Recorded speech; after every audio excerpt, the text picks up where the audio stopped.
In a world where most people watch movies and then forget about them, these brave heroes join forces to watch them again and then talk about them. Join them in their epic journey as they go back in time, a decade and beyond, to revisit and break down films from a vast array of genres. Do these movies hold up over time? Are they classics?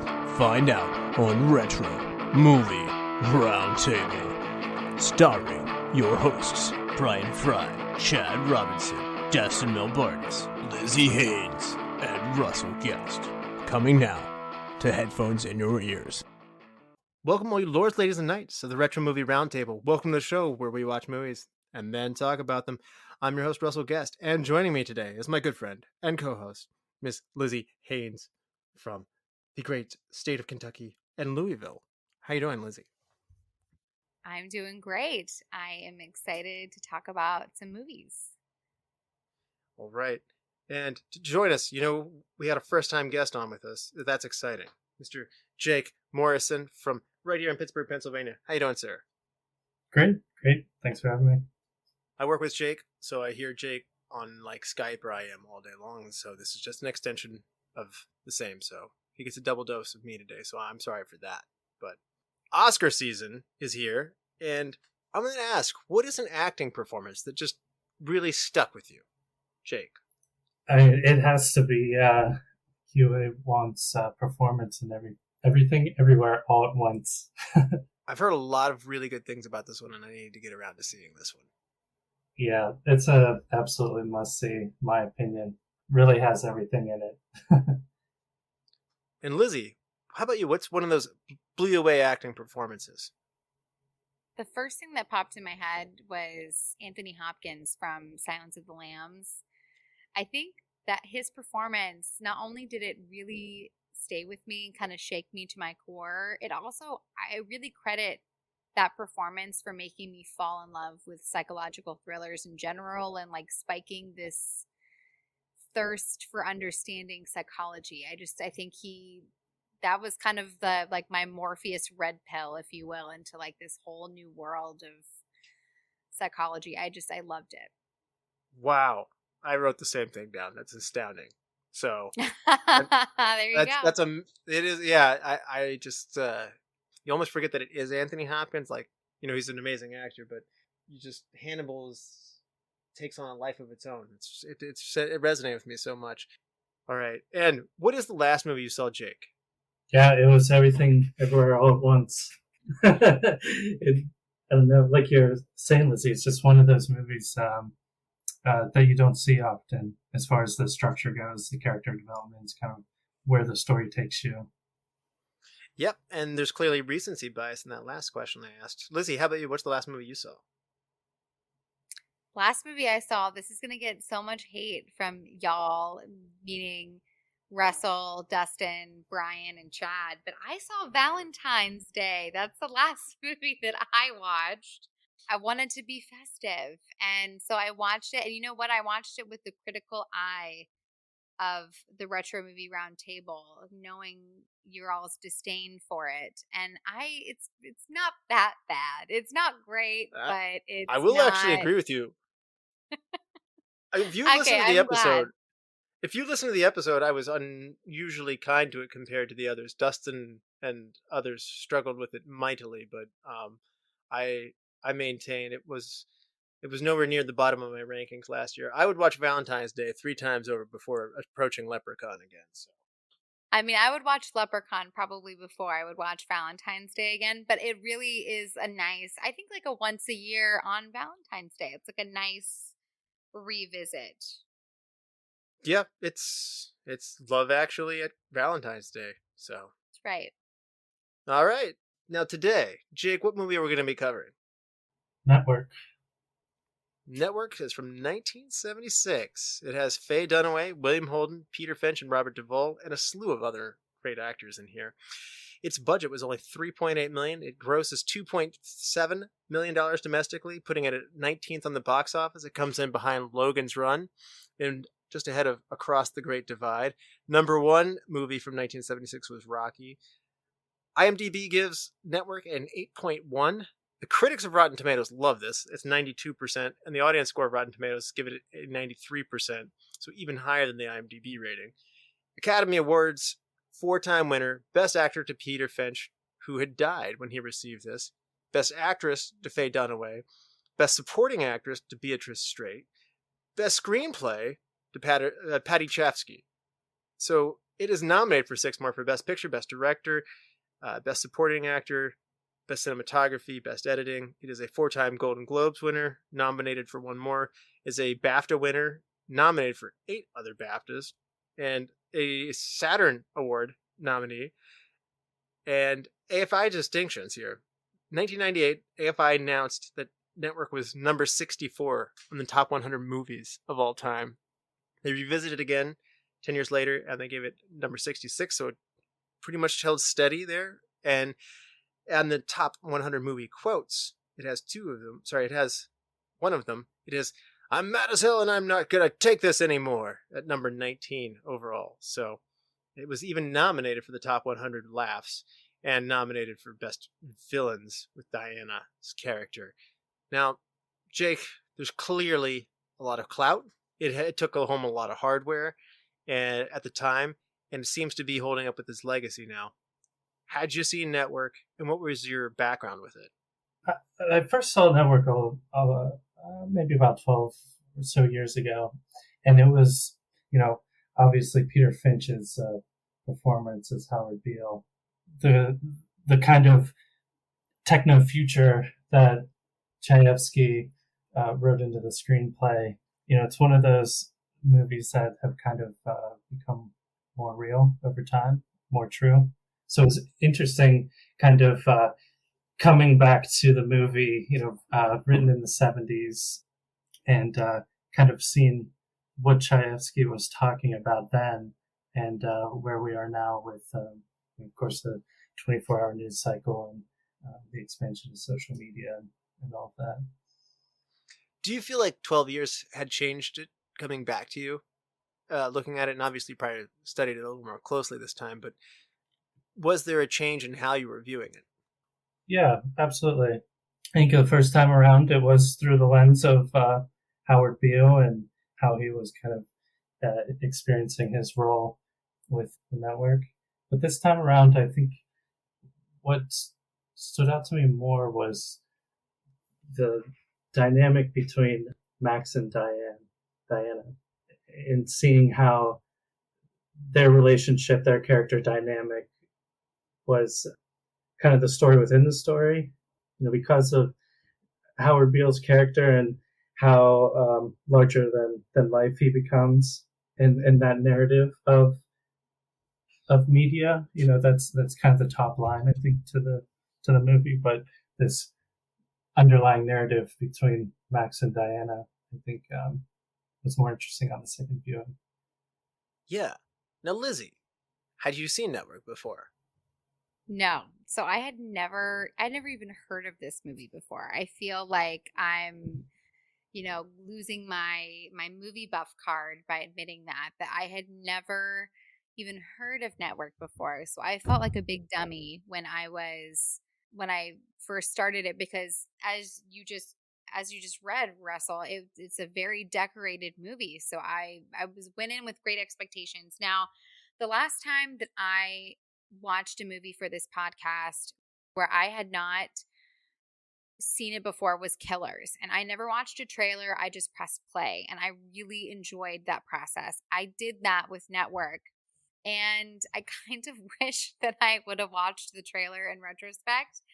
My first impression of this movie was everybody was just so loud and so angry that I was a little overwhelmed by it. So my first viewing of this movie was just, I don't know how to keep up with, everybody's just screaming at each other. And I don't know quite how to follow what's going on, because everybody's just so pissed off. And this person's yelling at that person, and it was a little hard for me to follow. I remember specifically messaging Russell and saying, yikes, as I was watching it. I decided to watch it a second time with the expectation there's going to be a lot of yelling. And the second time that I watched it, I was able to absorb the dialogue and the message and really understand the movie in and of itself. The second time around, I have to say I did really enjoy, and I think that there's a lot of really thought-provoking conversation that can come from that, because like you said, it's kind of quite prophetic in a way of like seeing how things are leading even in the 70s, kind of understanding how people are taking news that they're receiving from the television and they're taking it as gospel truth, and how scary that can be, and seeing how much that is true today, even more so. I really enjoyed the overall concept of the movie. And I'm going to echo a lot of those things. I had not seen this before. I was aware of it, and I knew it was one of those movies I needed to get to. I'm not going to lie.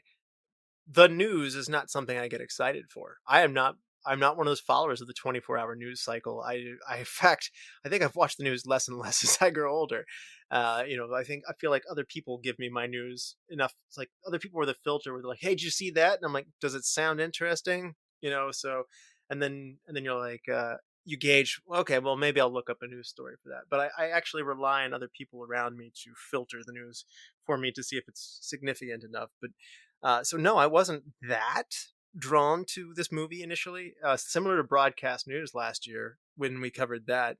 That's another one of those movies that is about the news industry, and that's one of those movies that I had to warm up to as well. So like Lizzy, I watched this the first time.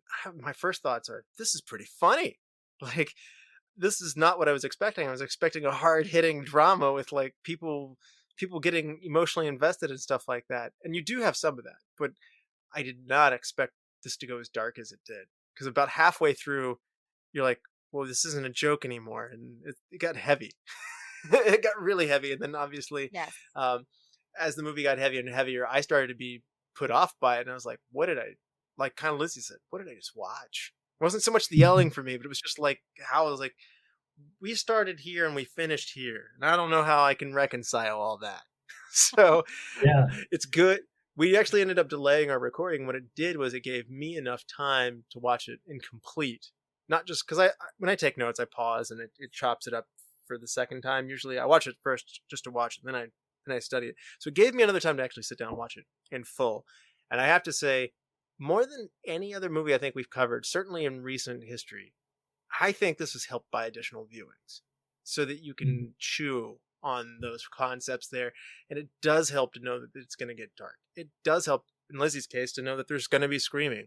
And once you know what you're in for and you're primed, it therefore makes you more prepared to take in what it is. So watch it twice is my advice.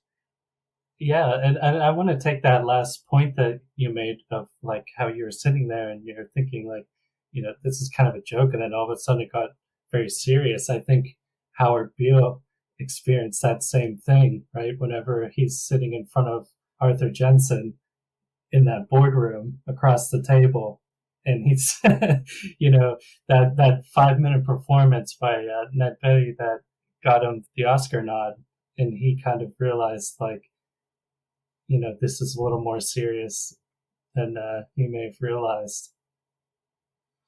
Yeah. And we're about to get into some serious conversation about this. There will be spoilers that lie ahead. So if you have not seen Network, I don't think this is a movie you want spoiled for you. So be forewarned. Watch it. If you were off put, watch it twice and then come back and listen to this podcast. We will be back after these messages. Welcome to the All 80s Movies Podcast. I'm Bill. And I'm Jason. And this is the podcast where we talk about the blockbusters, the flops, and everything in between from one of the freshest decades for movies, the 1980s. So whether you're a brain, a jock, a valley girl, or a Jedi, we've got some 80s classics for you. Do these movies stand the test of time? Are we discovering something new? Is there an 80s movie we're finally watching for the first time? Join us each week as we dive into the cinematic nostalgia that inspired and influenced a generation. From the hits to the cult classics, we'll discuss our earliest memories, favorite scenes, fun facts, and our not-so-favorite movie moments, too.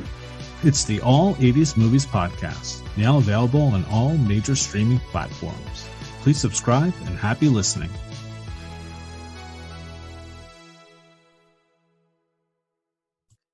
All right, we're back. And for those of you who haven't seen Network, this is your final warning. There will be spoilers that lie ahead.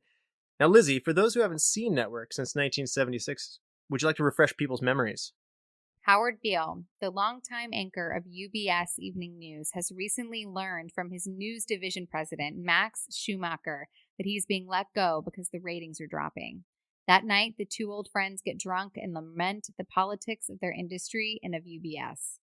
The following night, Howard is live on air, discussing his firing, and announces on live television that he's going to commit suicide on next Tuesday's broadcast. UBS fires him on the spot. Max, however, believing Howard should have a dignified exit from years of service to UBS, convinces the execs to allow Howard to appear one last time to apologize and give a final farewell. Howard later takes front and center to address his earlier rant, but once on the air, he launches right back into a diatribe that life is BS. At first, the executives are panicked until they notice that the ratings are going through the roof. UBS and Max, although horrified, see an opportunity to exploit Howard and offer him to continue his live outbursts. This proves to be a success as Howard is able to galvanize the country, enraging them, and viewers shout out loud their windows, "I'm mad as hell, and I'm not going to take this anymore." Meanwhile, Diana Christensen heads the network's programming department. She's looking for the next hit show and feels convinced that it's in connecting with the fear and rage of the viewers. Diana catches wind of Howard's new style and quickly approaches Max to offer her help to develop the show, along with a sassy premonition that the two of them will become emotionally involved. Max declines the professional offer, but indulges in the personal, and the two begin an affair.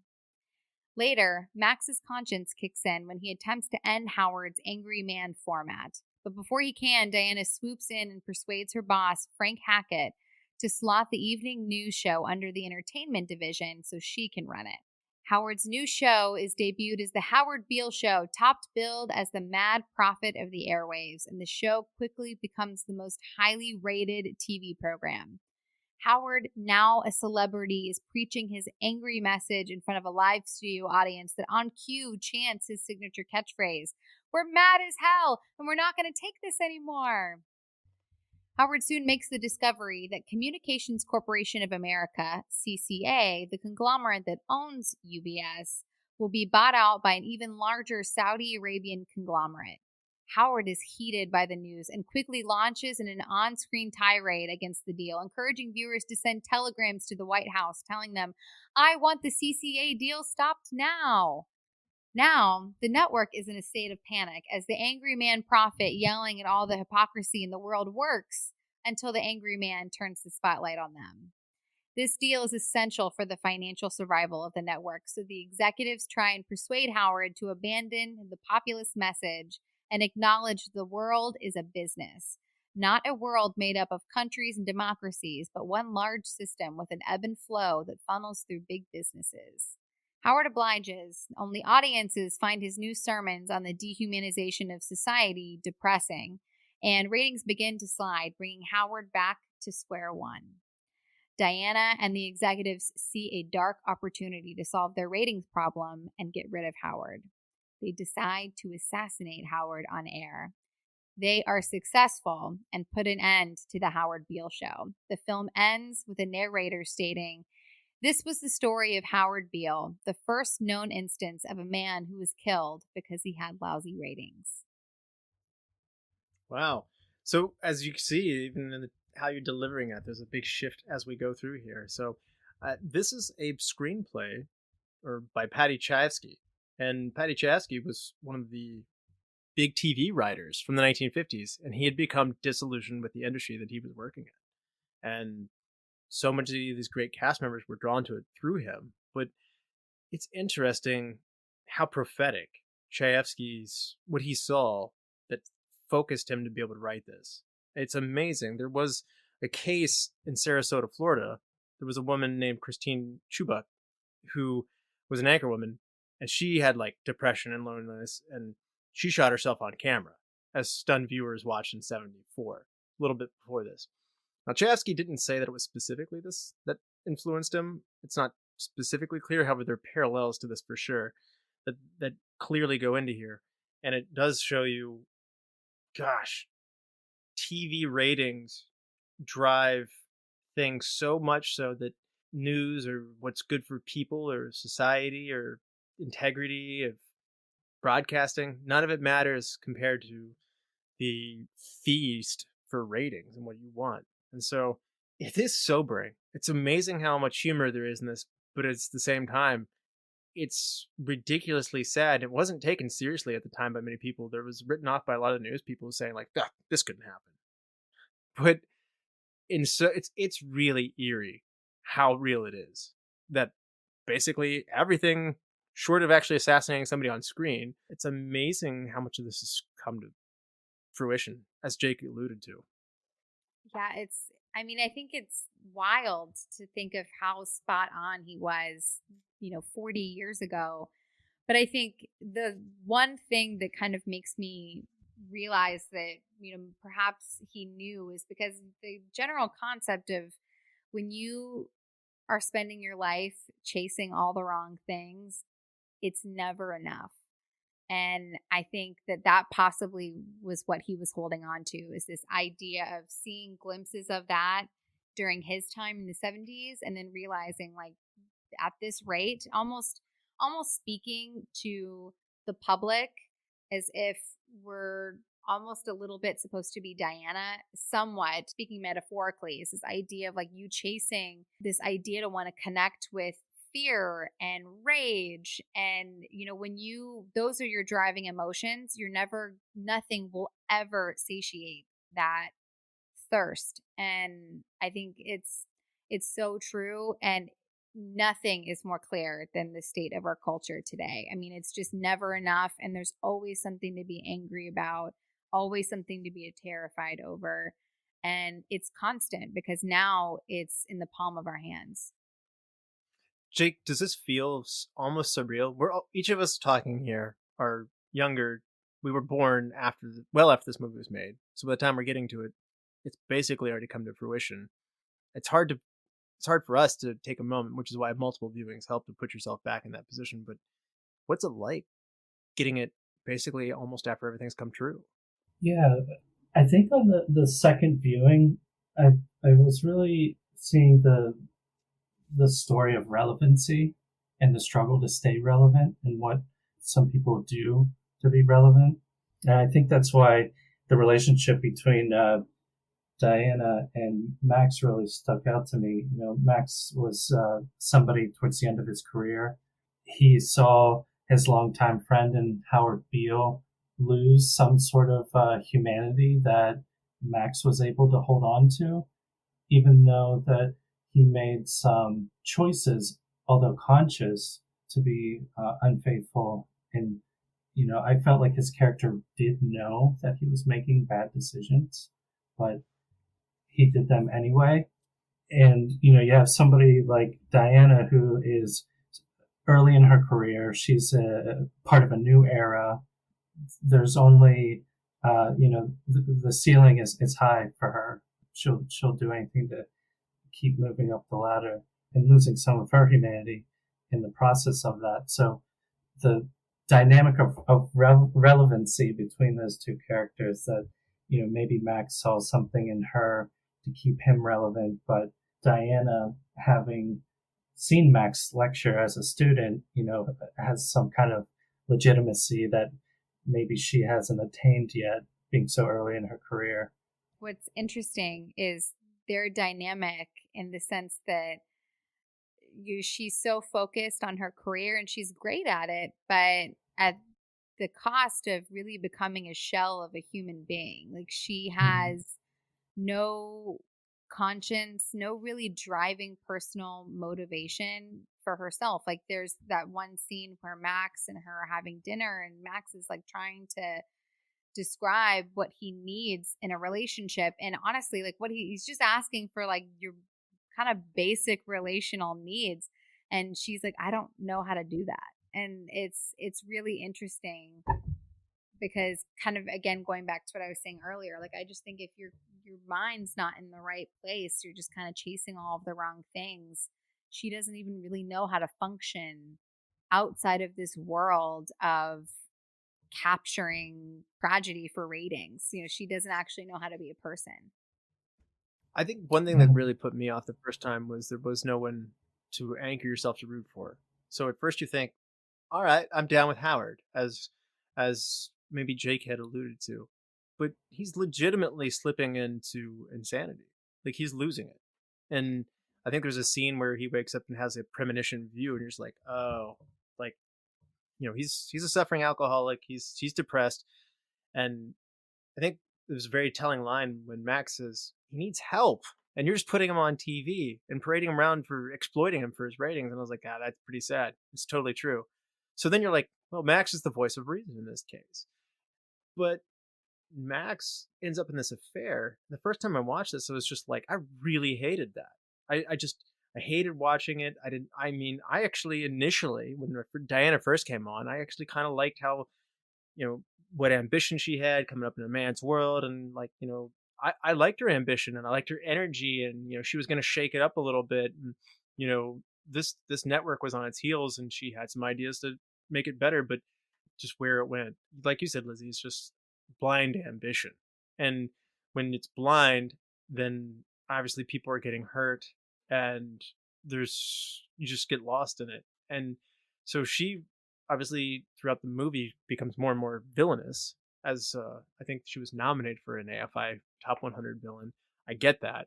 So I lost her in the process, and then Max's falling for her, made me, watching Beatrice Straight, just the hurt of having been betrayed like that.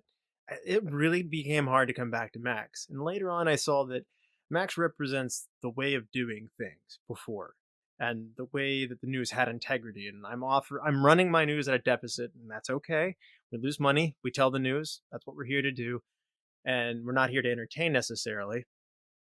And Diana represents this world that comes in and says, everything on TV is show business. And you have to have some presentation. You have to have some showmanship. And I'm going to take this over so I can get some ratings. And we're going to save this network. And we're going to fix the news by programming it. And as you alluded to, Patty Chayefsky saw Watergate in Vietnam. Things that were happening on TV, and people didn't want happy. They wanted angry. And boy, we sure got that in spades. Patty was really prophetic in seeing that. So what I'm saying is they took away everybody to root for, in my opinion. And that normally leaves me in a rough spot, which is why I had to come back to it again to say, like, this is saying something bigger. Diana's like, her affair with him is, in a way, this feast of ratings and the showmanship. It seduces the old way of doing things, of saying, we're going to tell the news.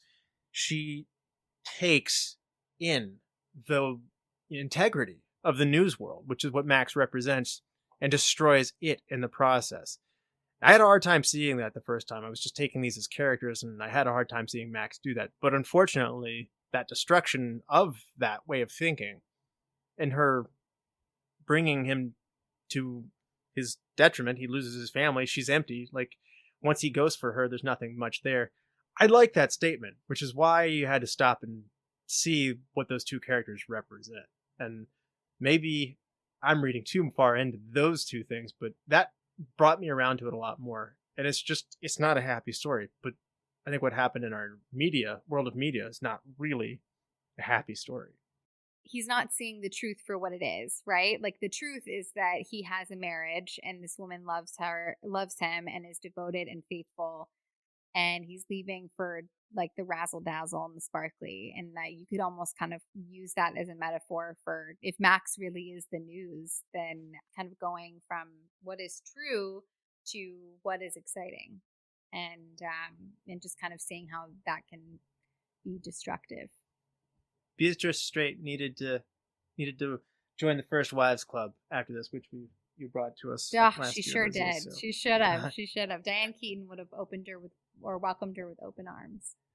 Man, that was a raw moment. That one hit me hard too. I gotta agree with you 100%. I get why she got an Oscar. It's the shortest time on screen to get an Oscar, but it packed a punch. Yeah, it really did. I don't know. I mean, that scene was like, it's really hard to watch. You kind of said it perfectly, Russell. Like, it's really hard to watch a movie when everybody is very unlikable. It's really hard to find, like, you're kind of pulling at each character to be like, what can I find likable about you so that I can have just root for you in some small way, shape, and form. And I really, really wanted to root for Max. Even with the affair, I was not for it, but in my mind, I'm like, maybe he's going to have some kind of like redemptive arc. And then in that moment, when he breaks the news to his wife and is so like, no, this is the situation. Like, I love her. Oh, that was really, really tough to watch as a wife and just as a person. It was hard to watch. Yeah. I think that's part of the story too. Like, even just broadly thinking of Max as a stand-in for a viewer of media, and Diana just more broadly as media, and seeing how something that is kind of verbose and exciting can, I guess, manipulate and make you make bad choices, even though you know that it may not be good for you. But just kind of that encompassing allure of media and the kind of narrative of manipulation. For sure. I mean, well, one of the best lines, this is towards the end where like Howard's famous at this point. He's got a show and he's like, you want the truth, go to God, go to your gurus, and go to yourselves. He's like, you will never, ever get the truth from us. And I found that so interesting because in the sense of like this conversation of what's like of it being so prophetic, it to me that rings truer now than it ever has before, because now there's not just one news segment. There's news that is specifically curated for each political party. So if you're watching Fox News or CNN or whatever you're watching, all of the information is being specifically filtered to give you information to support that news network's political agenda. So nothing is unbiased anymore. And it's really scary to think that there are people who watch news and watch what they're getting off of the television and take it as just complete gospel. And I do want to bring it back. I mean, I think subsequent viewings enabled me to still find the humor in there. I'm not prepared to laugh at basically a terrorist group being put on TV and an on-screen assassination. But then you go back and you see how preposterous it is to have like horoscope Wall Street on TV, and there are funny things, and even in the moments where they're yelling, I think there's a lot of humorous moments. I thought I actually found myself laughing out loud for a few moments of, a guy coming downstairs and like, they want to put Howard back on TV. Can you believe that? And he's like, whoa, now that's my job. Maybe I don't mind being an angry prophet and denouncing the hypocrisies of modern times. They are ridiculous. They're borderline surreal. Like, they are just so absurd, but everybody around them treats it with seriousness. And in that lies something pretty funny. And in this case, there's no goofball necessarily, but the situation, the very premise of what Chayefsky's putting into words there. He wanted to write a comedy, and it was through his frustration that the content being on television, he said it was an indestructible, terrifying giant that's stronger than the government itself. And the screenplay just turned into this dark satire about the unstoppable news anchor and just a broadcasting company with viewing public all too happy to follow him to the brink of insanity.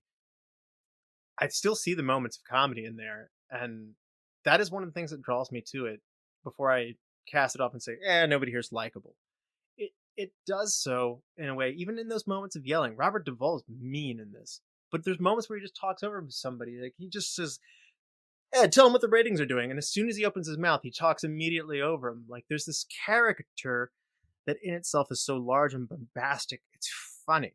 Lumet, the director, Sidney Lumet, said, I wanted to get actors who were funny without being funny. I think he did that. Yeah, I think he did a great job. Probably, I'd say the time that I laughed out loud was, Jensen has given this huge monologue that I would say, I mean, honestly, it felt Shakespearean. and he's talking about how the world is just a big business, and he's coming towards the very end. He's made his point about how Howard is going to talk about the dehumanization of society, and he's like, and you will now preach this evangel. And Howard's like, well, why me? It's like, well, because you're on television, dummy. And I thought that part made me laugh, because it is so true. Like, there really is no other reason why Howard hasn't necessarily earned anything, but he's on television, so it really doesn't matter what his credentials are. People are going to listen because he is on TV, and that's really all anybody else needs. They just need the face on the tube. It's not just Howard, though, is it, Jake? I mean, they basically cozy up to a terrorist group and for ratings. Yeah. And I think the kind of peak absurdity in the whole movie is towards the end, when they're all in the room and they decide their only choice is to kill him, and nobody stood up and objected to it. It was just like they were having a conversation, at the water cooler. I mean, that's really what's interesting about the writing, is that you could have these really absurd moments. You could have these really emotional and touching moments back to back, scene to scene. And a big picture idea, I think, here with the kind of dark comedy and absurdity of all of it is pointing towards that in itself, like Arthur Jensen. So that point where Arthur Jensen reveals the whole plan behind it all, and it's this global machine that no one person can stop or control, but points to how absurd that is, because people created this system, right? If it's something that is so out of control, it's something we ultimately created. So why could we not ever reel it back in? Like, it's showing how ridiculous the whole structure is, and also saying at the same time we can't stop it, but they're created by people. So couldn't we at any point bring it back into some kind of, I don't know, something based more in reality? I think it's interesting, too. We could be seeing this happen a second time with the rise of social media. I mean, the alphabet players, Facebook, Apple, Google, I mean, the names are different. It's not CBS, ABC, Fox, and CBS, and necessarily the media has changed. I mean, you could even see in the presidential election of, I think when Trump ran, nobody projected him to win, and he changed the system. Love him or hate him, the game was changed. He had a huge Twitter following, and he used it. Whoever can captivate whatever the media of the time is, whether it's radio, print, whether it's TV, and now social media, the message or the voice piece is changing. But it's weird. Chayefsky might be right again in a format that hadn't even been born when he wrote this. Talk about double profound.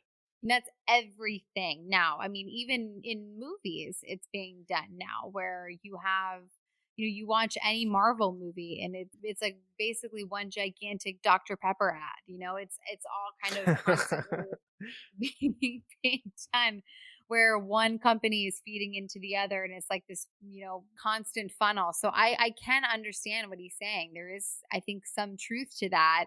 But to your point, Jake, that's a man-made system. So if at any point we recognize that it needs to be reeled in, it's a wheel that we invented that we can break as well.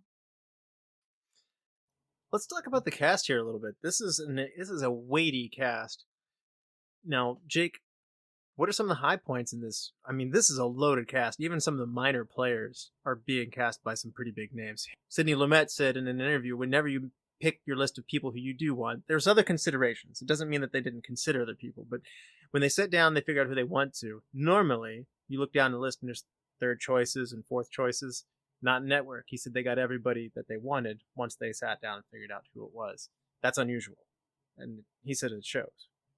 Absolutely. Yeah, it's really difficult to pick. You have two actors on this list that appeared on film for, around 5 minutes, and one won an Oscar and one was nominated for an Oscar. So as far as getting the best performances out of our actors and actresses, really got great performances out of everybody. Even the young Robert Duvall, as kind of one-dimensional as his character was, and silly almost in his anger and rage that he displayed on screen, was still interesting to see and evolve. But I think, we've been talking about how important it is to maybe watch this movie multiple times. I think because you get such great performances out of the entire cast, you could follow each character's story, that rewatch value, I guess, and have a different experience. Peter Finch kind of steals the show, and it's funny. He almost talked himself out of it at one point. His talent manager, Barry Cross, reaches out to the producer, Howard Godfrey. He didn't necessarily think much about the Howard Beale character, but he sends it along to his client, Peter Finch, and Peter Finch hangs up on Barry Cross's manager when he was told he had to audition. So it almost didn't happen right that, but at least Peter Finch regained. He said he called his manager back and said, "I'm sorry, darling, I forgot I was an actor." So I find that that's funny, and I gotta say it's really interesting. I think he exhibits an enormous change and transformation of his character throughout, and he takes you on a big roller coaster, which is a hard thing to do, and exhibits in a wide range of performances. And Lumet mentions that you should cast for the third act, so you cast the madman, but he's so good at it all. I gotta say, I'm not as adept with Peter Finch's work. He's acclaimed, and he was a heavyweight coming in here. But after this, I find myself wanting to see more from Peter Finch. The first time watching it, it was tough for me because I'm such a character development kind of gal that it was really tough for me, as I stated before, because there's just so much yelling. It was hard for me to be able to really slow down and really make kind of connection as to what's happening with these characters. Why is everybody angry? And I think the second time watching it, it really helped. Like, I had the expectation set of what kind of environment I was walking into, and it just allowed me to kind of diffuse all of the hyper tension and just kind of focus on the characters and what everybody is saying and the kind of flow of their relationships. And I think the actors, honestly, I was talking about this with my husband, how I think that kind of really passionate acting was also really par for the course for the time. So I think in as far as understanding the assignment, I think they all got it right. It's interesting to your point that it's confusing also. Chefsky doesn't spoon feed you exposition. You don't get spoon fed on who the hierarchy is, who's boss, how this industry works. I don't work in TV. This whole world's pretty foreign to me. But I kind of get it as you go along. And other viewings help that out a fair bit. And when you're watching it the first time, to Lizzy's point, they don't condescend. They're moving and they're bringing people in and out. And yes, there's plenty of yelling and things are high stakes. So it's not only that either. It's how it's in the writing, which I think is smart writing. It's good writing, but it can be confusing, to your point. I was confused when, wait, who's Mr. Ruddy's boss? Wait, who's William Duvall? This president of the company is just sitting around mumbling and seemingly very timid. Why is that? And it takes you a while to realize that this news network has been bought out by a large company and the rules of the game are changing. Yeah, you're kind of dropped into this world that's kind of a high stakes, fast moving world, and it's evolving. And the first scene of the movie, you're seeing that you're kind of dropped into this timeline and building these characters who, in contrast to Howard, it takes somebody who's kind of losing his mind to be the truth sayer. So, kind of asks you, in this world that Lumet and Chayefsky built for the film, who are the mad ones in there? Is it Diana and all these new hotshots that are coming in and changing the game, or is it kind of this old guard who's holding on to something that is ultimately fleeting? I thought it was interesting that there's some concern about the combination of William Holden and Faye Dunaway. They had worked together in The Towering Inferno, and according to the biographer Bob Thomas, Holden had been incensed by Dunaway's behavior during filming. It was a disaster epic, and she would have a habit of leaving him on stage while just going off and doing hair, makeup, telephone calls, and walking off. So they'd get into these arguments, and she'd walk off for hours, and it would really hold up filming. And they were really grating on each other. They had a rough go, so I find it very interesting that somebody said, let's bring them both back and do this.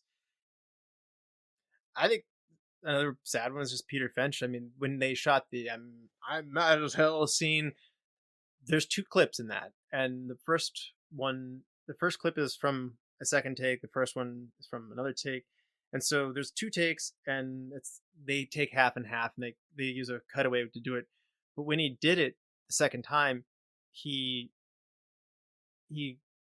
like was incapacitated, which is a foreshadowing that he was having health problems.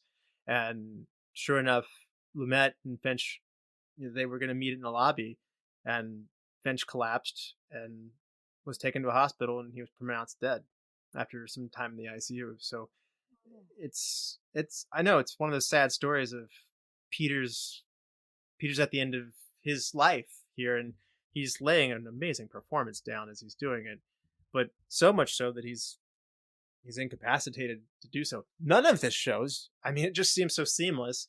There are natural places to cut the speech. They did all of that on the first day of shooting. Talk about having to come in hot. Now, Ned Beatty gets an Oscar for 5 minutes and 53 seconds. Beatrice Straight gets one for even less, for 5 minutes and 42 seconds on screen. Now, Ned Beatty's nominated for an Oscar. Beatrice Straight gets the Oscar. I think you've brought up, we've talked a fair bit about both of these already, but I mean, it's amazing that the writing gives that much credence to an actor that far down the cast list to come in and shake things up like that. They're good performances, but also the structure to be able to come in and do that on this ensemble cast there's something special about that. You couldn't just do that in another movie. If someone can't just come in and win an Oscar in 5 minutes. Yeah, they do. They really hold their own. And like both of those scenes are, I would say honestly, those scenes are the scenes that stick with me the most of the movie. Jensen's big speech to Howard about the world being a big business and ebb and flow, and then the scene with Beatrice where Max is confessing that he's been having an affair with Diana and that he's going to leave her for Diana. It's both of those scenes are so big, and kind of going back, it feels like all roads are leading back to me talking about all the yelling. But I think those were scenes really where I think that there's a really big difference to me between just straight up yelling, like being loud, and being impassioned. And I think that sometimes there were moments where I felt like some of these actors are just being super loud.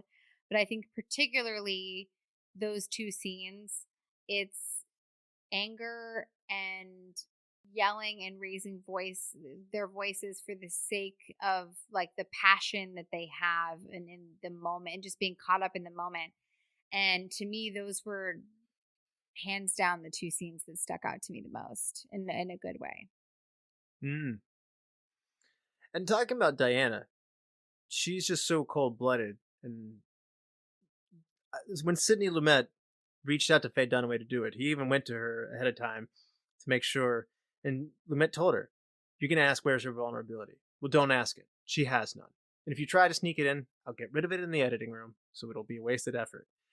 And Dunaway, his husband, was saying, "I don't know, you should take this role." But she plunged ahead, and she went to it. She committed to it 100%. She's more rewarded for it with an Oscar. And it's just interesting how the notion of an actor, like you said, to humanize her, that would actually work against what the character is. And this notion of, like I said, it's taking away the integrity of the news world itself. And so she represents something that Chayefsky was writing to basically warn against. And that's what the character was. And it's interesting just how tight of a rein Chayefsky has on this. He has a lot of clout. It's amazing when you have a director like Lumet. Chayefsky had Final Cut, and he was incredibly controlling over how everything was done. He's watching over Lumet's shoulder, which I gotta say, for Lumet's amount of credibility at this point, it's impressive that he put up with it as much as he did, but he did so in a very healthy collaboration for the most part, from what it sounds like. But what that means is Lumet is really trying to translate what Chayefsky's writing directly, and that conveys directly to these characters. Chayefsky sat down with every single one of these people, explained to them how the news hierarchy works, explained to them how their character works, explained to them what their motivations were, and what their character is going through. This is not something a screenwriter normally gets to do. And so the role of director here is being blurred heavily with the role of screenwriter. They're very symbiotic in that way. So, and I'm not saying Lumet's not to be credited by any means. I'm just saying it's interesting how powerful Chayefsky is as a force in casting, and as well as what these actors are doing. So those were Chayefsky's desires that Lumet was carrying out and telling Dunaway, no vulnerability. She's fantastic. She's, I think, kind of in a way like one of the scarier villains that you see in a film, because she's this kind of character where she has absolutely zero conscience. And to me, that is the most dangerous person to deal with. It's like somebody that's just, I have one motive and I will just steamroll you if you're in my way. Like I will not lose a wink of sleep over it, because that I have one motive, and anything outside of that I have blinders on to, and I don't even see. It's very, very scary, but that's all juxtaposed with, you think of all of that and you kind of envision, if you're just describing Diana's character in just a very holistic, blanketed way, you're not really assigning a gender to her.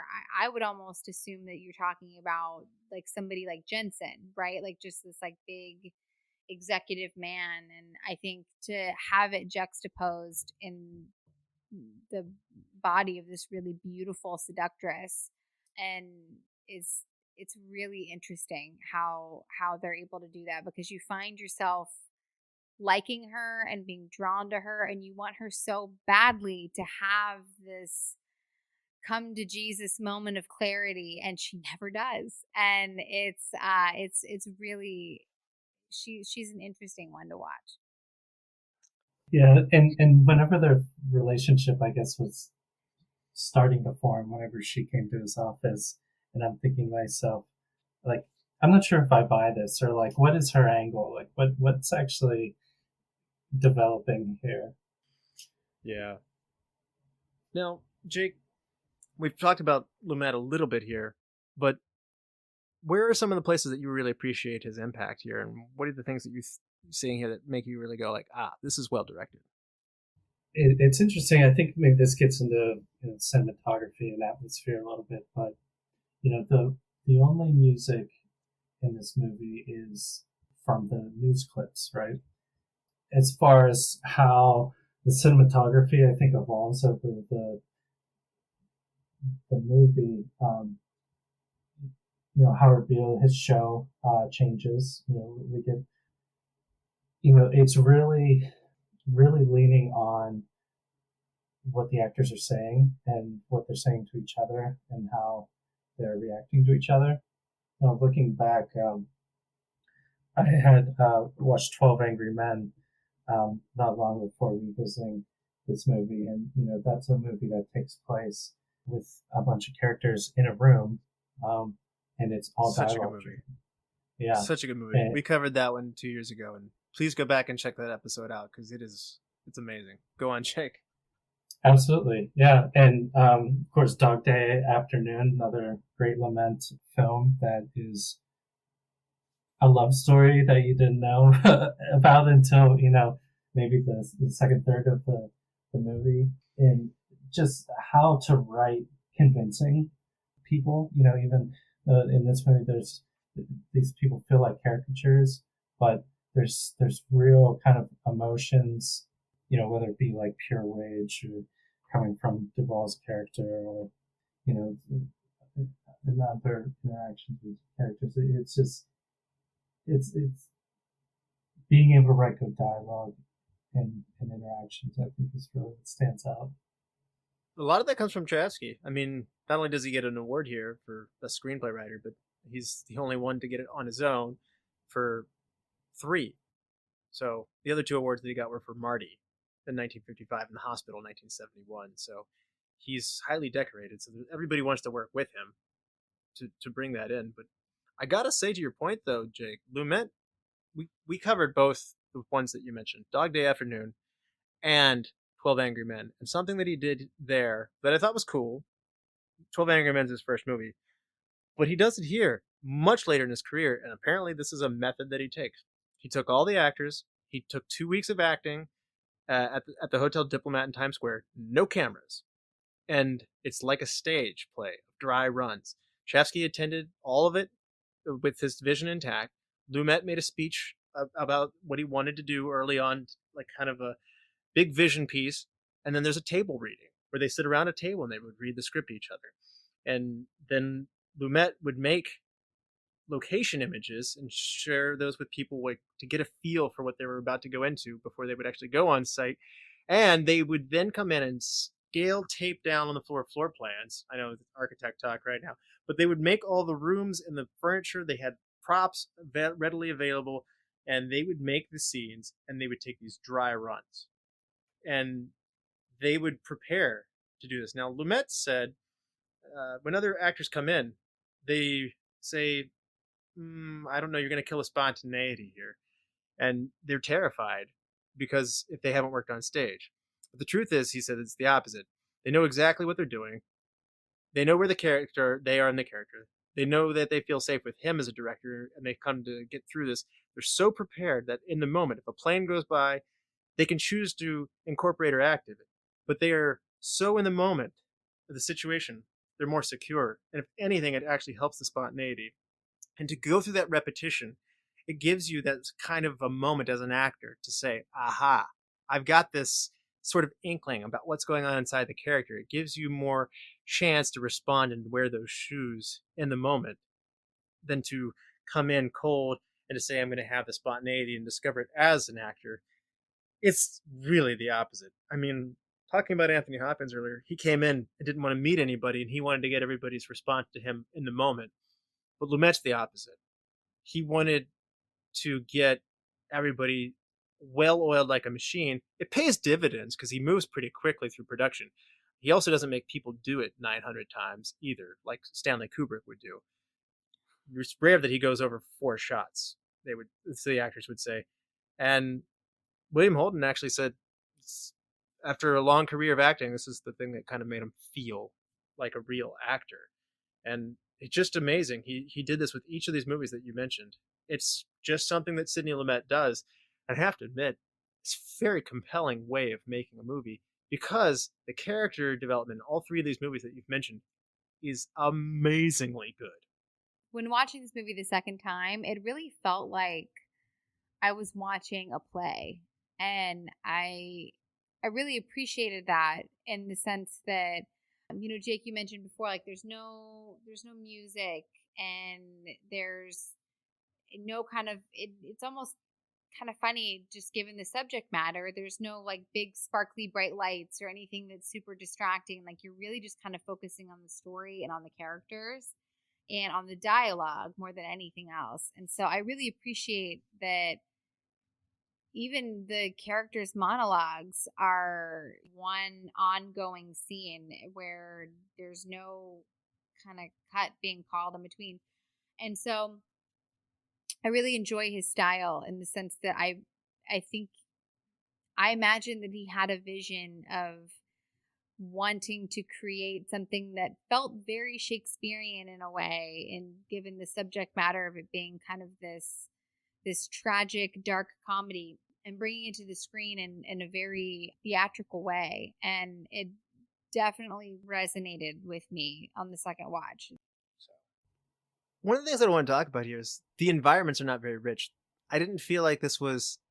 I thought for the world of decadent news world and things like that, and it may be because this was the lesser of the companies, but Jake, I thought that we would be sitting in nice mahogany wood-cladded walls and things like that. When we see Arthur Jensen's room, which is in the New York Public Library, New York City, in a library in New York City, the boardroom of that, I thought that that was what I was going to get more of. This felt really sterile and sad, and everything was tan and oatmeal colored and blah. Yeah, I don't think that there was anything in terms of, I mean, looking at a lot of, just going back to what I was saying, like looking at the atmosphere and the wardrobe and your special effects and even your music. I mean, I think that those were pieces that I think I have to imagine he intentionally designed it to not lean on those aspects and to just really focus on the story and the actors, because I gotta be honest, there was nothing really noteworthy in those particular aspects of the movie for me. They had some stock footage of Rockefeller Center and like the CBS building, but I mean, like, that's about as New York characteristic. We get a scene where Faye Dunaway and Max are walking on the sidewalks in New York, but they're very close. They're shot closely. We're in New York. Very inspiring place, but you don't get a lot of sense of that. You get she in her corner office, you do a little bit, and some of that is because they just shot in some TV studios in Toronto, but I am amazed that we don't feel the New York-ness of it all more. So you're right, it's very claustrophobic in that regard, like harkening back to Post Dog Day Afternoon and 12 Angry Men. Sydney likes to block out the outside world, let the characters in the dialogue do the talking for it. So I think that's a good point. I think he's got a brand that I'm starting to pick up on here. All right, what do you say we hand out some superlatives? Let's do it. All right, MVP, Jake. Yeah, I think I just have to keep going back to it. I think it depends on how you're watching it and who you're watching. I mean, like you said, Russell, that Howard Beale, I mean, that character, Peter Finch's, is incredible. If that's the kind of story that you're zoomed in on. For my second viewing, it was Max. In seeing the nuances of his character, it's just, the characters are just so interesting. I think it depends on who you... Both of those players are nominated for Best Actor, by the way, so we didn't mention it. Yeah. Holden's nominated for Best Actor as well. Mm-hmm. Are you going to pick one? Land on one? And my second viewing was Max, yeah. Max. Okay, Holden gets, yeah. What about you, Lizzy? I put Faye Dunaway. I think that she, as an actress, just did such an amazing job because, like, she's so unlikable as a character, yet her way of being able to charm Max, you almost feel yourself kind of pulling into that and falling victim to that same charm. And the whole movie, I'm just sitting there just saying, okay, when is it going to happen? When are you going to come around and see the light? And the fact that she never does, even though it's frustrating, it almost kind of poetically perfect because she's just not supposed to. She's kind of evil personified. And so I think Faye Dunaway did a great job. She did. She really did. I was thinking Chayefsky, but I have to admit, what I said earlier really does stick with me. I didn't have a lightning rod. I didn't have anybody to connect me into this world. I never could connect with Max or Peter or Diana, and they're just so. I probably won't go Chayefsky, even though the writing is amazing. I'm probably gonna go with Peter Finch on this one, the guy who did get Best Actor. He just exhibits an amazing range and the transformation that his acting does. I'm really intrigued by him as an actor. I want to see more. So, Peter Finch. Best Supporting actor, which is just as hard in this one. Jake. Yeah, I would go with Faye Dunaway on this one. And my second viewing was really just keyed into that relationship and what that story was being told between those two characters. All right. Lizzy, best supporting. All right. So, Jake, you and I are so far we've switched. So this is where I put next. I put William Holden because I think we've talked about it earlier, but I think what I find so interesting about Max's character is that you can feel this tension of his struggle. He's trying so desperately to stay relevant, but he also is human and has a conscience, and he's trying really hard to do the right thing as well. And so he's almost, he uses Diana, I think, as the vessel, if you will, to kind of project all of his frustrations of his job and media and love and kind of all the things her way. And she certainly has earned a lot of that. But I think in reality, he's at odds most of all with himself. And I think William Holden does a really good job because you can sense that deep down he really does want to be the good guy. Mm-hmm. Yeah. My best supporting, I've got to go with Beatrice Straight. It's just, what an amazing job she did as Max's wife. She really did. It just, I've mentioned it 3 times or 4 times in this podcast, so I've probably covered it all at this point, but just resonating scene. I will remember that scene from this movie probably first and foremost. It was just amazing. So, hidden gem. Jake. I really like the newsroom actors, when they're behind the scenes of the cameras, and at first whenever Howard Beale's character announces on air that he's going to kill himself, and they all just are not even paying attention, and it's just on the TV in the background, and they're just kind of doing their job, I guess not doing their job because they're not paying attention, but they have kind of these moments of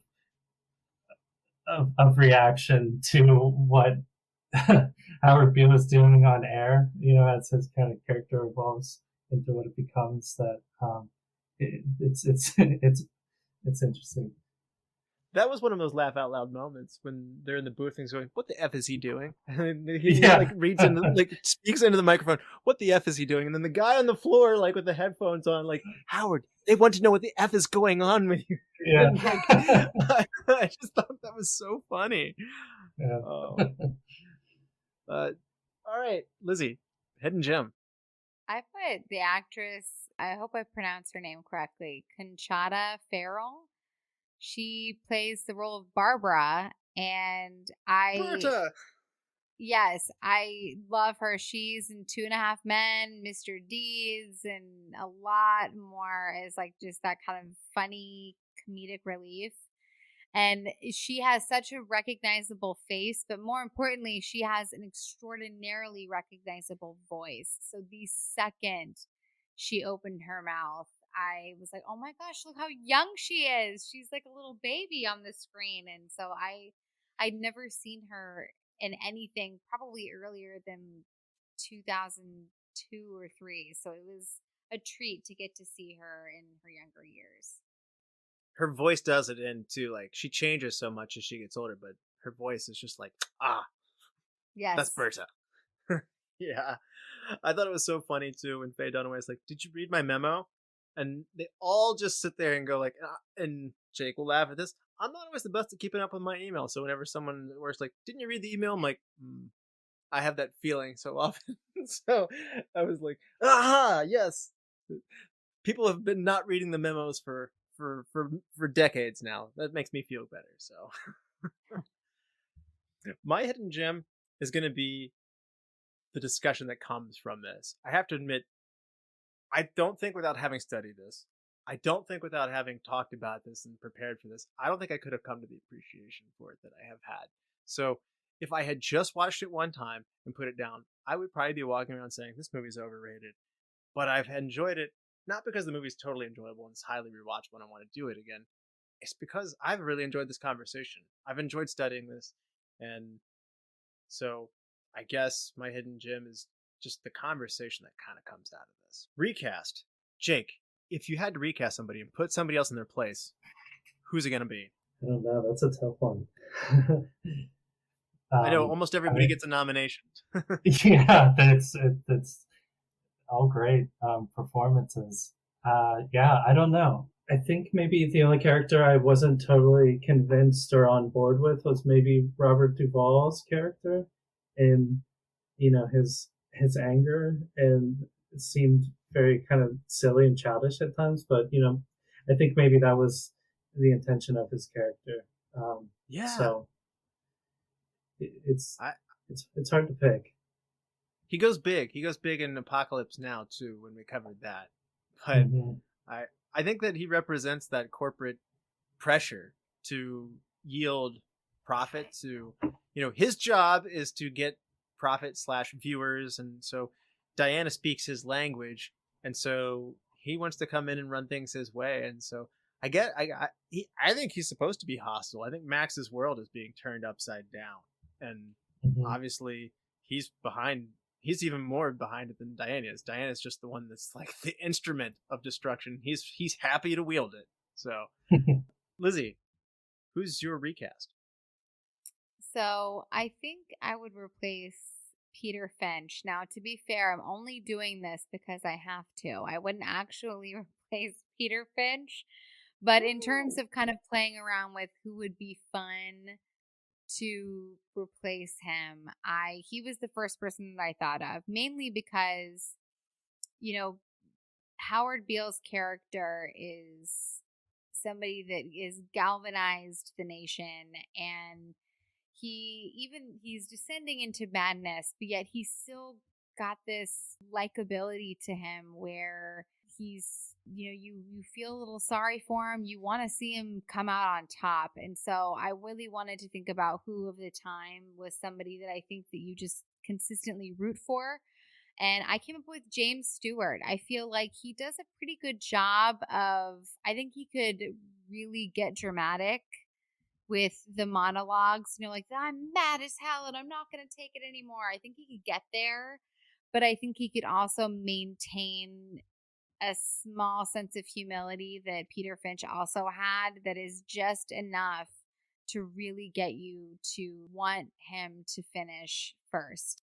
Well, he's one of the best. I don't want to see him get assassinated. I don't want that for Jimmy. So nobody wants that for Jimmy, but I think he could. But I think he could do a really good job at the news part and in the Howard Beale show.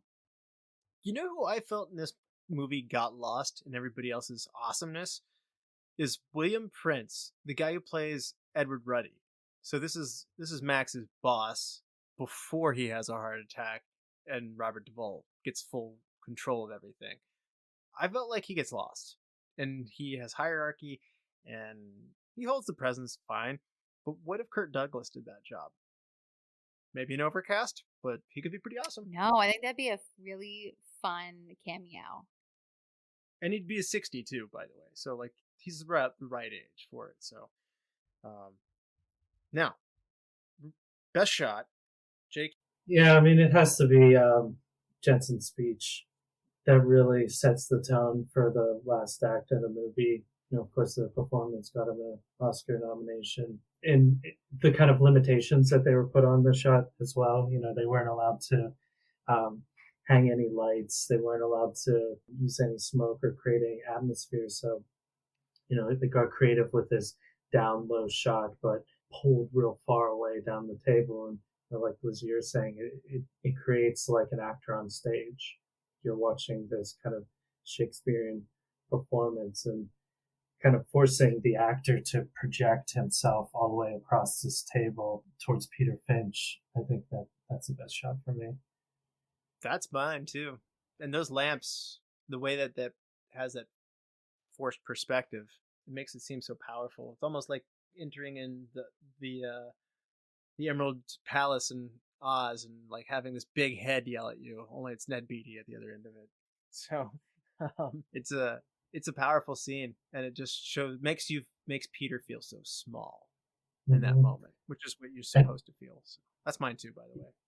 Yeah, and how his character changes Ned's character changes from whenever they meet, kind of in the lobby, and he's very nice. And as soon as that door closes, he changes all the time.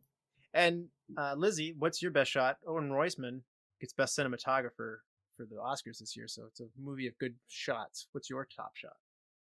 We're 3 for 3. That was mine as well.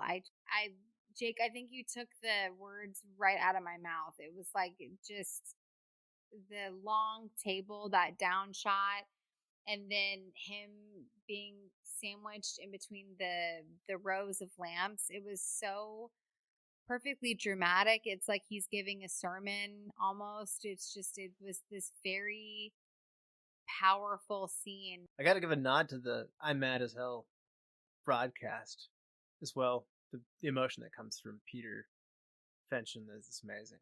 So, what a moment to capture. Best scene, Jake. Yeah, I think that's another one of those things that come down to the viewing. I really like, I believe it's the first time Howard Beale comes out on his new show, and he starts out announcing the president's death, and he has that speech where, he says that, we're not what's real, you people are what's real. I think that is the moment whenever Beale's character really kind of comes to the top of what his performance is on TV. It's a good run for sure. And Lizzy, best scene. I put the breakup scene between Max and his wife because that was, I said it before, it put a total pit in my stomach. And even though it's not the scene that you look forward to watching, like if I was doing a rewatch, I would probably have, I'd probably almost go into like a fight or flight anxious mode before watching that scene. It's not a scene that they cut to the next scene and you're not happy, you kind of feel gutted, but I think that's almost why it's the best scene for me, is because it's done so perfectly, and they achieve exactly the emotions that they want you to feel, and both actors are just so amazing. And it starts off with Max kind of being very cold and almost a little business-like, of like, hey, this is the situation. I've been having this affair and I'm in love with her and this is what's happening. And then it ends with, you can see this kind of layer of friendship between the two of them. And it's just, it's a really, really beautiful scene. It's super hard to watch, but it was one of the scenes that I think is hands down the most memorable. It is. That was my pick as well. So you guys are hard acts to follow. Jake and Lizzy stealing best shots and scenes out for me. So I'm just gonna again just give another credit to the I'm mad as hell and I'm not gonna take it anymore scene. What a good scene that was too. It was fun to watch all of America open up their windows and yell that out in the streets. And at this point I haven't come to totally dislike Diana's character. Watching her say like, wait, people are digging this, and watching William Duvall like have this moment of like, this is working, and it was an electric scene, and you're kind of at this point not aware of how destructive this will become for Peter. In some ways, at that moment, I was kind of like, oh, good, he's landed on his feet, he's found his stride, and he's got this new thing, and it's working.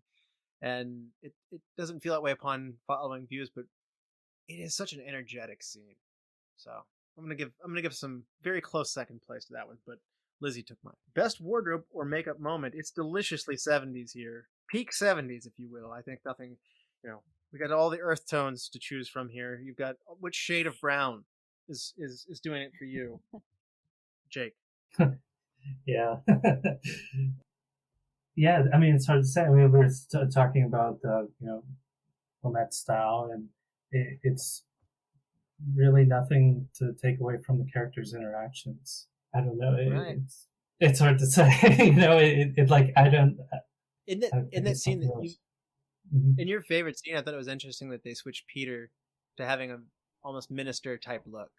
He's got the black jacket, black tie, white, and he's gone full out prophet. They have him behind a stained glass window and things like that. I think tapping into your favorite scene, one of those things that maybe you didn't call out specifically about that though was there's a wardrobe change that this is where this is built up to. You had mentioned that this is the peak. Well, the wardrobe reflects that as well in that moment for It's a great point. Lizzy, what is your favorite wardrobe or makeup moment?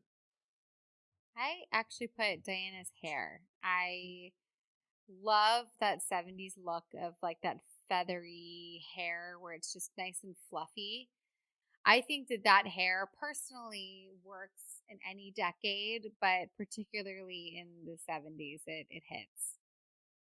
Yeah, I think hair starts to get bigger in the 70s, but it's not until the 80s where we go, whoa, that's too far. Hair should not be that big. But the volume of the 70s I don't hate. I think something to be fun about it before it gets totally exaggerated. So you're right, she has great hair on that one. My best wardrobe is going to go to the great Ahmad Khan.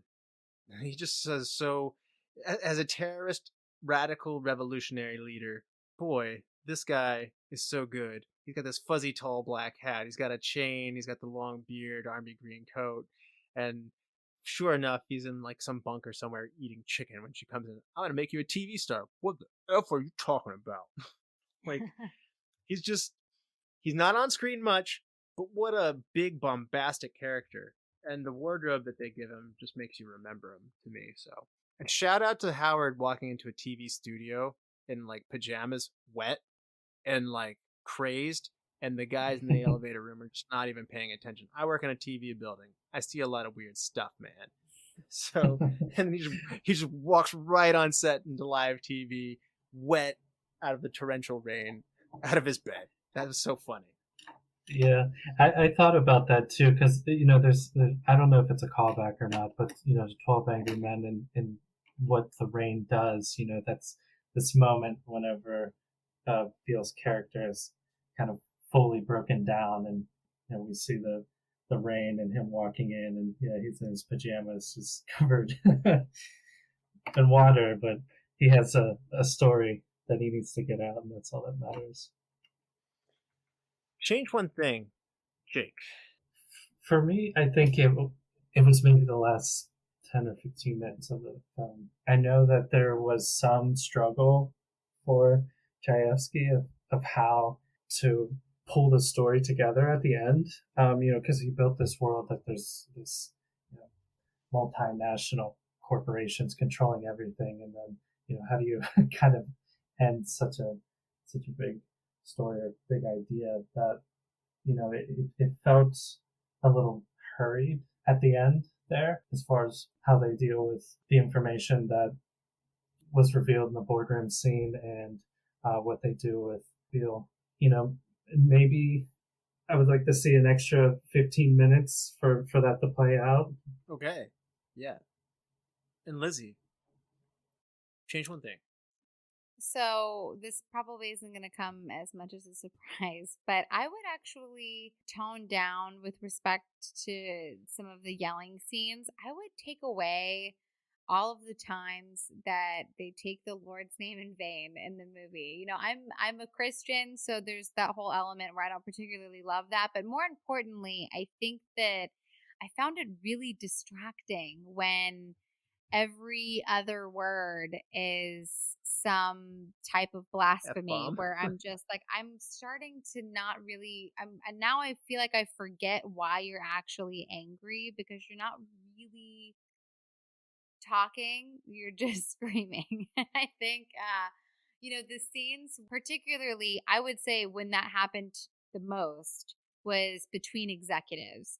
I think when you're talking about a lot of the scenes that are between Max and Diana, and when Howard and Max are sometimes having their heated discussions, and I think those particular scenes between like lovers and friends, they seem to hold more weight, because it's not necessarily a raise of a voice for just the sake of it. It's really to kind of fuel the impassioned subject matter. But I think a lot of the times when you're talking about the kind of conversations between the executives, it felt a little, it just, to me, I think it was just distracting. My first watch, that was probably the element that made it the hardest to follow. Second time around, it was easier because I knew to expect it. But that would just be something that I would change, is to maybe dial down on that and refocus some of that dialogue to just kind of hone in on exactly what it is you're trying to say. Chevsky really focused on realistic dialogue, so they didn't, as I mentioned, there's no exposition in what they're doing, and similarly, they use acronyms, they use abbreviations, they talk. I think, unfortunately, what you're referring to, Lizzy, I think is somewhat accurate. I don't think that's a world that you or I would enjoy sitting in, but I think there's some authenticity in that. Like, You're probably I don't enjoy right. it. You're probably right. Yeah, I think those are actual people that exist that you don't want to hang out with, in fairness. So. Yes, I would say that that's probably true. My change one thing is going to be maybe increase either Max's or just continue to point out that Beale is legitimately going crazy. I think that would be really good to point out how much he's being exploited. He's seemingly okay with it, which, again, he's under the influence. He's literally about to kill himself. He would say the show's the one thing I got. So the need to be wanted. We don't dive into his psyche to hear I've lost my wife and all I wanted to do is just be wanted, and it's empty, it's hollow, but this is like my drug, like this fame that comes from TV. I feel like there's a conversation that could be had somehow where we gain some concern so that when he is destroyed, he is more of a tragic character. I'm asking you to hit me in the gut harder by doing so, but that's part of the tragedy. He's a tragic character. So upping your concern for for Howard would do that. That's my thought there. Best quote, Jake. Yeah, for me, unfortunately, it does include something Lizzy wanted to change, but I think it speaks also to what you're alluding to, Russell, as well as the character of Beale. And on the second viewing, for me, really seeing all of these characters struggling for relevancy. And it's the last part of the Mad as Hell speech whenever he says, "I'm a human being, my life has value." And that's how he ends that. And it's something that I think really just speaks to the core of the struggles of all these characters, of them, the Diane character, like how far will she go to find relevancy and value in what she does, and the decisions that Max is making, and the decisions at the network to exploit Howard. I just think that that's a really simple way of boiling down kind of what's happening throughout the movie. Excellent. Lizzy, best quote. So I put in the dialogue that Max is having with Diana. It's in their breakup scene. They have a pretty amicable breakup, in the sense that I think they both just agree that they're not going to ever be able to give each other what they want. And as they're arguing, Max says, "I'm the man that you presumably love. I'm a part of your life. I live here. I'm real. You can't switch to another station." And I thought that was pretty poignant, and just given the subject matter, the fact that in Diana's world, everything is just based on what's going to get the best ratings, what's going to get people to tune in and watch. And this idea that Max is sitting here saying, "I am real. I'm an actual person. You can't tweak me to get better ratings. You have to just love me and accept me for who I am." And it was kind of heartbreaking, but it was also a cathartic conversation, because it's Max's breakthrough in a sense. And so I liked that scene. Primal doubts and all. Yep. It reminded me of the scene in 50-50 when Bryce Dallas Howard's character is like, "I thought I could do this, but I can't. I'm out." To Joseph Gordon-Levitt's character, it's just like, "Oh, that hurts so bad. Just nope. I can't." And I can almost see Max, like in a deleted scene, going like, "I didn't see it going that way." Put it out there, and she sent it back. All right. My favorite quote is going to be the AFI quote of "I'm mad as hell and I'm not going to take it anymore." So, it's one of those things that I'll just remember from this one. Solid. And then runner up to Faye Dunaway's character Diana going, "Now I wouldn't interfere with the news itself, but TV is showbiz, and even the news has to have some showmanship." And you can almost, after you've watched this before, you're like, even just like the devil horns start to like come out of her head, like as she's saying that, like, this is where it begins. So, all right, Jake, big moment here. half-star intervals on a 5-star scale. What do you give Network from 1976? I'd give it a 4.5. Yeah, I just the characters are incredible, the writing's incredible, but something that has been able to stand the test of time, or has become more true over time. I think definitely something to recognize. All right, Lizzy, how about you? 5-star scale. So I give this movie a 3.5 because I feel like it is a movie that I think everybody should watch. It's thought-provoking, it's a great conversational piece, and it's a good opportunity to be able to, as we talked about, just kind of look inward. And then all of that also to say that the story itself, the way that the director has presented the characters and the dialogue, in the sense of these big dramatic monologues, it's all done really, really well. It's not perfect for me in the sense that I don't think that this is a movie that I will revisit.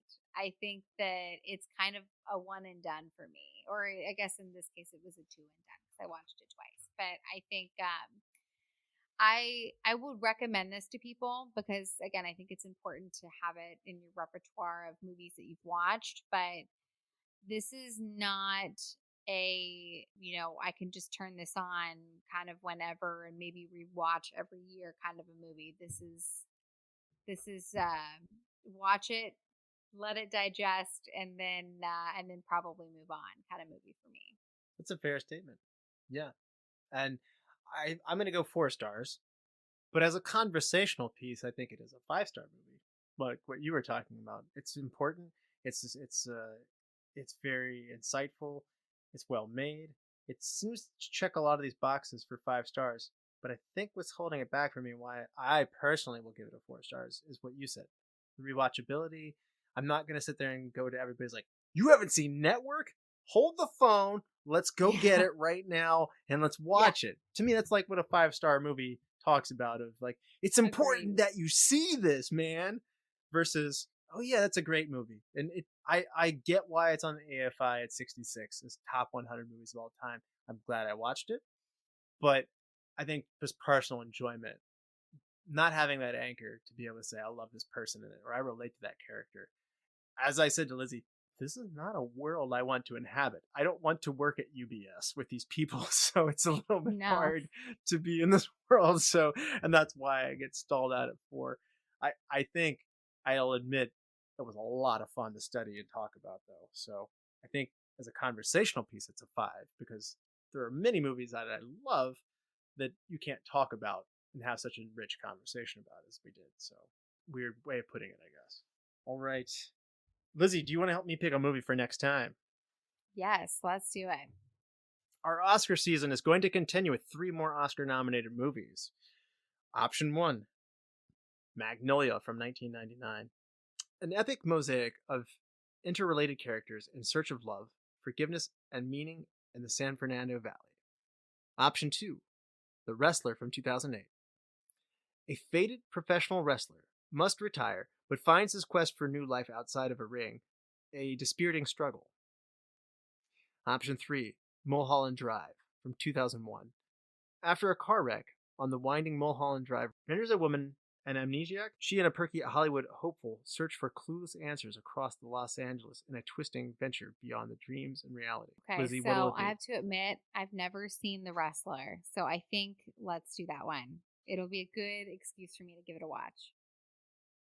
All right. I haven't not seen this one either, so I will just make a general wrestling statement of the Macho Man going, "Oh yeah!" So, I don't think the Macho Man's in this one, but I would say, what movie wouldn't be better with the Macho Man? So, Jake, thank you so much for coming on. We loved having you on, man. Thank you. Yeah, this was great. Thank you. And thank you, all the lords, ladies, and knights of the Retro Movie Roundtable. We'd invite you to reach out to us because we want to hear from you. So subscribe, rate, and review to us on Apple Podcasts, Spotify, Google Podcasts, Stitcher, Pandora, wherever you get those podcasts. Subscribe on our YouTube channel. It's mostly audio, but we're there. We like those subscriptions. They help us. Give us a like on Facebook, Instagram. Follow us on Twitter at @movie_retro. Email us at retromovieroundtable@yahoo.com. Producing and providing this podcast is fun, but not free. So we invite you to support the show at our Patreon page at www.patreon.com/retromovieroundtable. All of those contributions that we have are much appreciated and go towards making the show better for you. We don't just use them to rent movies. We put it into our awesome production to try and give you better sound, to make the show better, to get better guests, and all these good things. So thank you so much. And as always, thank you for listening. Be good to each other and watch more movies. Lizzy? 60% of the time, it works every time.